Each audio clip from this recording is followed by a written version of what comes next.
Je lève mes mains vers les cieux, je te donne mon cœur, je dirai à mon âme, tu es Dieu de tout.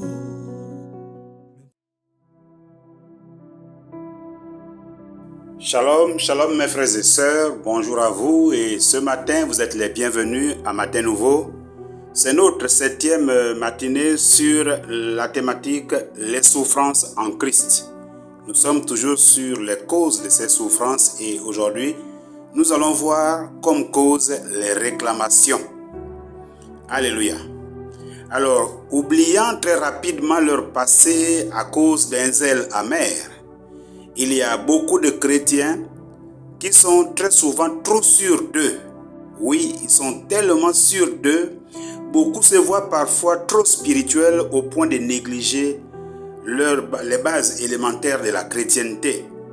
Il y a des personnes, bien-aimées, qui veulent en fait réciter la Bible de Genèse jusqu'à Apocalypse, mais les rudiments, bien-aimés, les bases chrétiennes, ils les ignorent totalement. Il y a des personnes qui veulent s'ériger en donneurs de leçons. Il y a des personnes qui veulent s'ériger en conducteurs de troupes, alors qu'il y a des notions très élémentaires qu'on ignore sur la chrétienté. Et puis, finalement, ces personnes qui, aujourd'hui, sont devenues des érudits, sont devenus des conducteurs, sont devenus des bishops, juste quelques mois, quelques années après, on n'entendra plus parler d'eux. Le ministère est tombé. Pourquoi? À cause d'une réclamation. Alléluia. Chers amis, quand vous recevez Jésus-Christ dans votre vie, ne soyez jamais pressés. Ne soyez pas pressés pour pouvoir chercher à faire de grandes choses. Ne vous positionnez pas très vite pour pouvoir donner des leçons ou ouvrir des églises ou s'établir en prédicateur ou en chasseur de démons. Il y a beaucoup de personnes qui autrefois ont chassé les démons, mais lorsque le diable s'est réveillé pour pouvoir faire des réclamations, eh bien ces personnes ont perdu leur ministère. C'est dire que autrefois, comme on l'a déjà vu ici, chasser un démon n'est pas signe d'une conversion. Chasser un démon n'est pas signe de sainteté. Alléluia. Bien-aimé, Judas a chassé les démons, mais il est allé en enfer.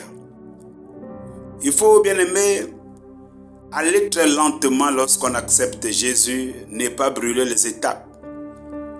Il faut vous faire suivre par un homme de Dieu, mais je veux dire un vrai homme de Dieu, un homme de Dieu authentique.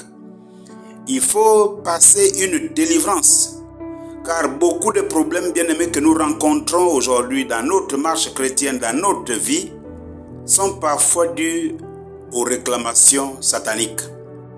Mais malheureusement, l'orgueil, la cupidité, le pouvoir, l'avidité, bien-aimés, nous font croire que nous sommes bons, nous sommes justes, nous sommes parfaits.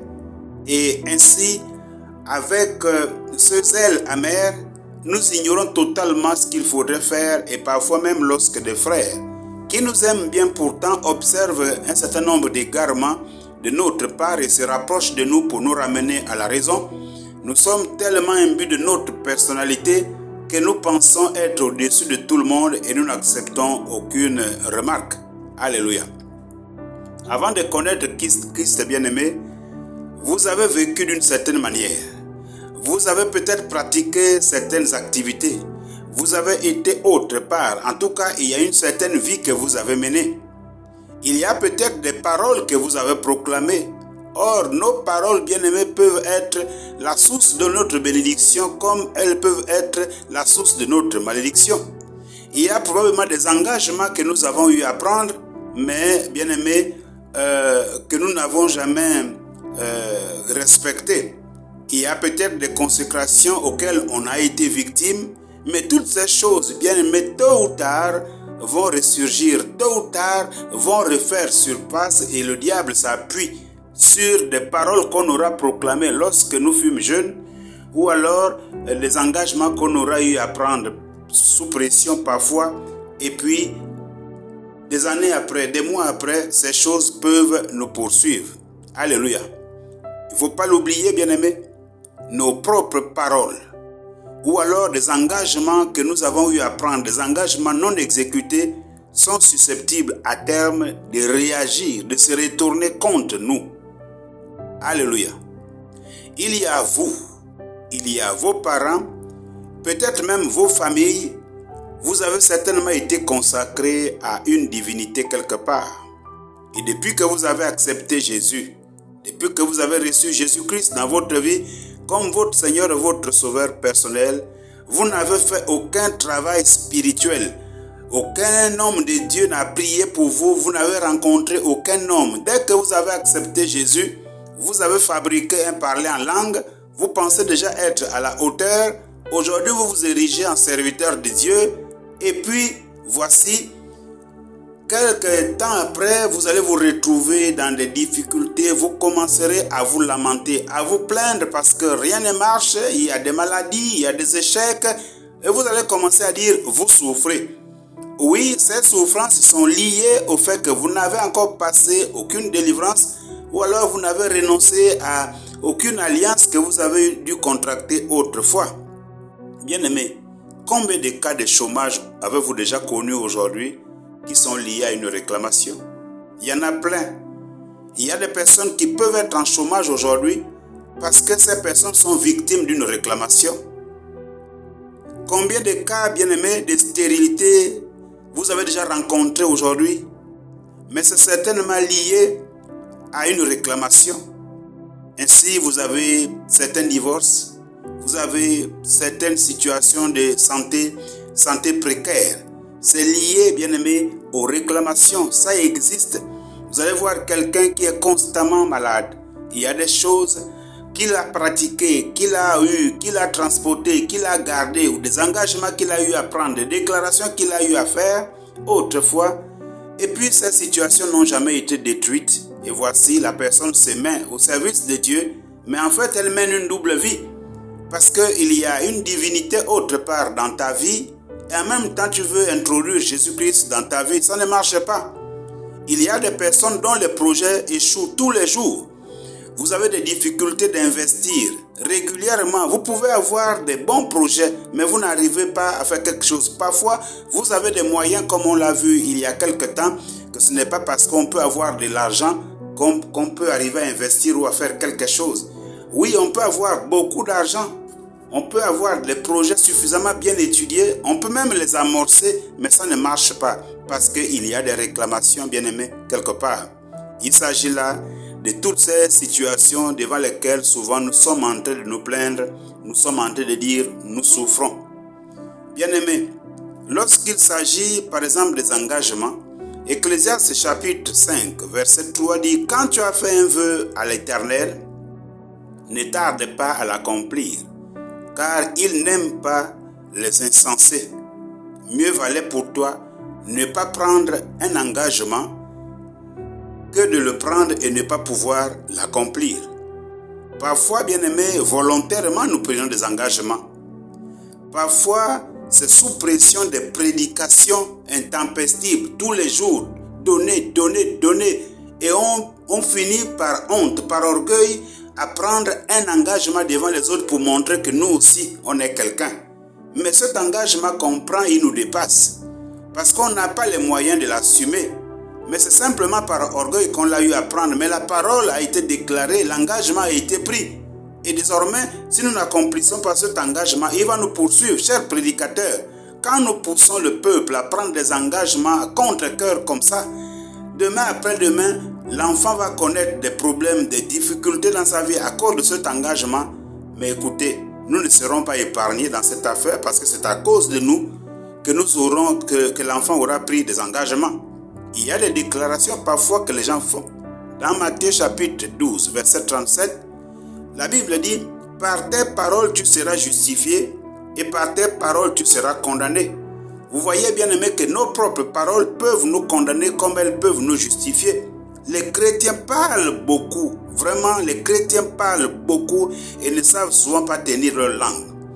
Vous allez voir bien aimé, dans la Genèse, un chrétien ou une chrétienne va dire « Je n'épouserai que la femme que je connaîtrai en première position ou bien l'homme qui sera mon premier homme. » D'accord, c'est une bonne chose. Mais il faut vraiment assumer. Toi, tu as un mauvais caractère. Et la première personne que tu as connue, finalement, vous vous êtes séparés parce que toi, tu as un mauvais caractère, que ce soit l'homme ou la femme.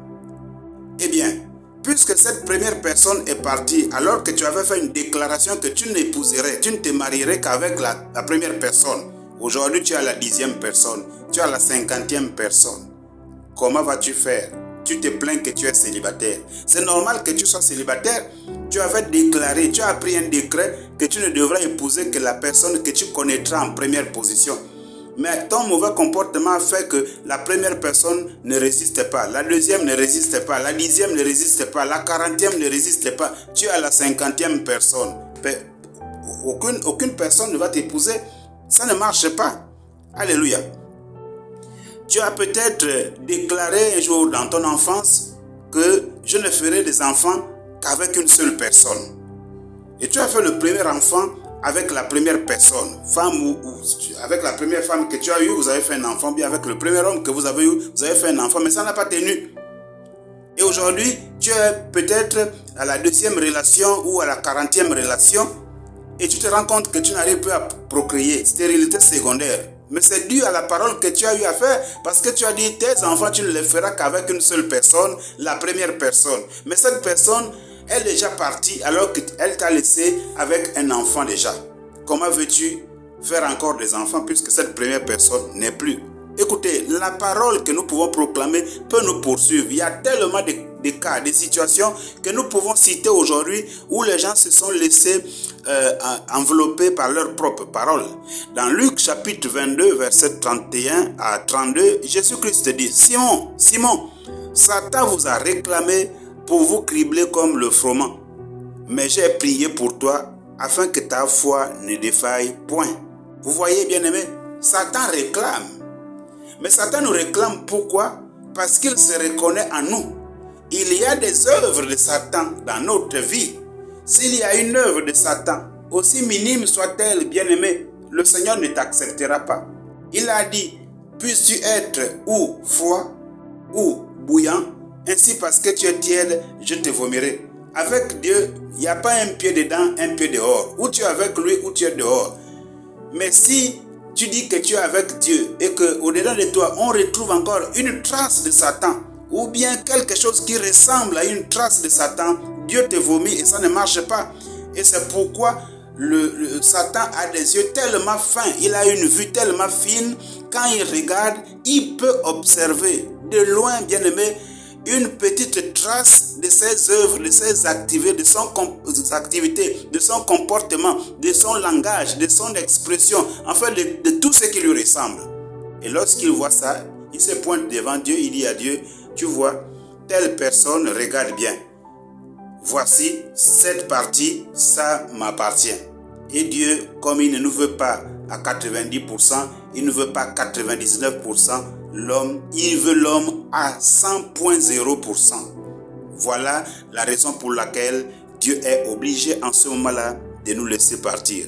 Quand Satan se reconnaît en nous, à travers, bien-aimé, ses œuvres qui sont en nous, ou alors une trace de son œuvre, il fera toujours tout pour nous rappeler à lui.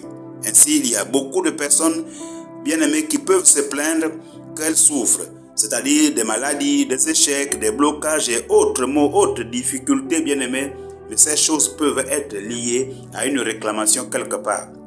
Et ces réclamations peuvent s'appuyer simplement sur des paroles qu'on aura proclamées qui nous poursuivent aujourd'hui, sur des engagements non accomplis ou alors sur des consécrations qui n'ont pas encore été brisées. Lorsque nous acceptons Jésus, tâchons, bien-aimés, de réfléchir, faire un travail pour nous désengager d'un certain nombre de choses, nous repentir correctement et recevoir une délivrance. Sans cela, bien-aimés, ça va être difficile. Ce matin, avec la grâce de Dieu, nous avons vu que les réclamations font partie des causes, bien-aimés, de certaines souffrances que nous pouvons vivre en Christ. Il ne s'agit pas, bien-aimés, de prier à haute voix, mais il s'agit d'être vrai. L'heure vient, et elle est déjà venue, où les vrais adorateurs adoreront le Père en esprit et en vérité, car ce sont là les vrais adorateurs que le Père aime. Merci Seigneur Jésus-Christ pour cette merveilleuse matinée. Je recommande mes frères et sœurs entre tes mains. Je suis votre frère Jean-François Mangongo. Passez une bonne journée. Alléluia. Je lève mes mains vers les cieux, je te donne mon cœur.